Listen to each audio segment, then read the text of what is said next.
Homelessness has been a huge concern before, but especially during the pandemic, highlighted during the winter months. But with warmer weather approaching, advocates warn right now is the time to act, as the situation hasn't improved. We know that people this past winter actually died while living outdoors. But the fact of the matter is that regardless of the season, the occupancy tends to remain incredibly high. Homeless advocate Diana Chan McNally, who works on the front line, says not only is there little space, but shelters continue to be unsafe.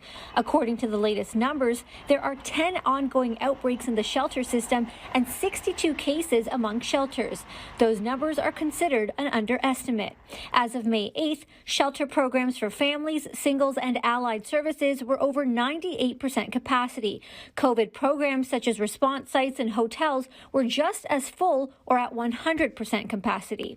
While the warmer weather is welcome, Dr. Andrew Brazzari says it still poses problems. There's also risks to being outside. We've seen this historically with heat waves and challenges in accessing cooling centers. So this is something where we are not out of the woods on homelessness because of the summer weather. The city opened up a new men's shelter in Scarborough at 705 Progress Avenue. It's part of the George Street Revitalization Project, which will see the closure and redevelopment of Seton House.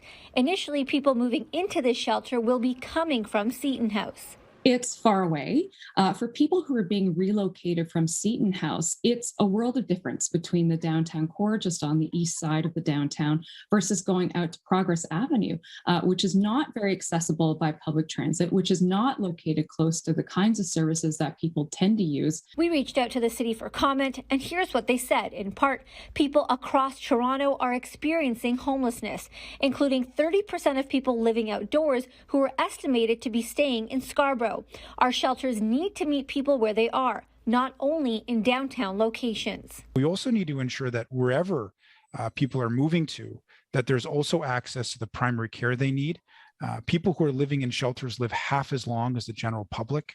They have far less access to preventative care and screening and hospital resources. So if they're going to move to neighborhoods that are already chronically deprived, it's even a doubling of this crisis. We want to see more shelter beds, but most importantly, we want to see more housing options. The city adds to the council-approved 24-month COVID-19 housing and homelessness response plan. They are on track to exceed creating over 3,300 new affordable housing opportunities. Further adding, they will be working on the shelter plan for the winter season throughout the summer. For City News, I'm Maleeha Sheikh.